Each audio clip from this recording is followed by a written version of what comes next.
first three things I did to get my life back under kind of the right momentum and the right trajectory is I changed my physical body. I started getting back in shape, which improved my self-image, which made me think I could do more and accomplish more. The next thing I did was I went on a forgiveness kind of process where I realized I had a lot of emotional baggage. So we need to start taking these things off. Went on this forgiveness process, which took a lot of that pressure off. And then I started focusing on things I was grateful for instead of things that I was wishing I had or resentful that I had, because we live in a world where everybody focuses on what they don't have instead of what they do. And I truly believe that the decisions that we make are the reason we show up in the future position that we have in life or the person that we become.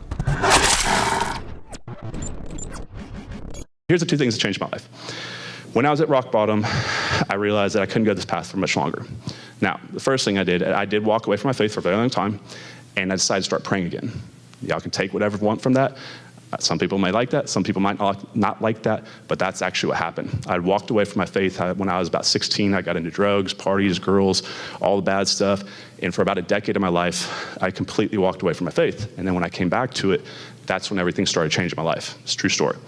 Second thing I did, I came across personal education, self-development at the same time. And I was going to the internet one night, literally typing into the internet, how to not kill myself, something to that bad, as bad as that sounds, because I was that lost in life. And what popped up was the black and white recordings of Napoleon Hill's 17 Principles of Success. I don't know why it's so dark, you can't see that. How many of y'all have read Think and Grow Rich or followed Napoleon Hill, okay? So this is what happened. I came across one of his black and white recordings, and it hit so hard with me because I realized he wasn't trying to sell me a course, he wasn't trying to pitch me a product, he didn't have anything to sell me. That what he was teaching when the black and white recordings was generational, meaning if it worked generations ago and still working today, it's going to work in the future. So it's the sound knowledge that passes generations, which is the only information that we really should try to focus on. And then what happened after that was it led me to Think and Grow Rich. Actually, I'm going to go back. Sorry, guys. So it led me to Think and Grow Rich, and then that put me down a heavy path of self-development. So I read Man Thinketh, Richest Man in Babylon, and then for years I read every book I could get on business, went following Bob Proctor, Les Brown, Zig Ziglar, Earl Nightengale, John Maxwell, and I did go down this path. So I want to confirm with you guys that this is the actual path I went down, because many times I come across people that are on this path, they dabble in it, and then they back off of it, and then they think it doesn't work, right? It was a very long path for me to get here, and it did not start out well in the beginning, as I'll explain. But the first three things I did to get my life back under kind of the right momentum and the right trajectory is I changed my physical body. Now, I got videos on my YouTube channel talking about 10 or 15 ways that your physical body, internal and physical on the outside, increases your income.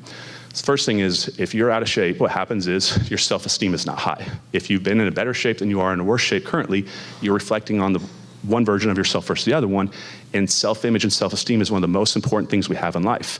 Because when you look at what creates action, right? Everybody's like, go take action out there. Well, what happens when you go take action? Nothing happens. You try to pick up the phone, but it weighs 1,000 pounds because there's no energy in that phone. There's no energy in the body. So how do you create the energy? You gotta have two things. What do you think they're gonna be? Belief in the vehicle that you're driving, whether it's real estate investing, whether it's social media, whether it's affiliate sales, whatever you're doing. You have to believe that the vehicle that you're driving to your goals financially will get you to that end game, because if you don't believe in it, you won't push through and keep doing it once it gets tough. You'll bounce from thing to thing to thing to thing. You'll keep moving the external environment around thinking it's what you're doing, but it's actually it's not what you're doing, it's who you are, okay? So the first thing I did was I started getting back in shape, which improved my self-image, which made me think I could do more and accomplish more. And also, it creates progressive mindset. So when you see progression in one area of your life, it leads to a habitual pattern of starting progression in other areas of your life. So that's when I started building my mind on two different levels, on knowledge and information and skill sets, but also on mental endurance and toughness, which is probably the most important thing in business, because intelligence doesn't get you as far as persistency, resiliency, and getting up once you get knocked down. The next thing I did was I went on a forgiveness kind of process where I realized I had a lot of emotional baggage. And kind of as we go through life, think of you have like a bar over your shoulders, and you screw over somebody, someone screws you over, all these little things start adding up on the weight of life, the weight bench of life. And eventually it gets so much it breaks us.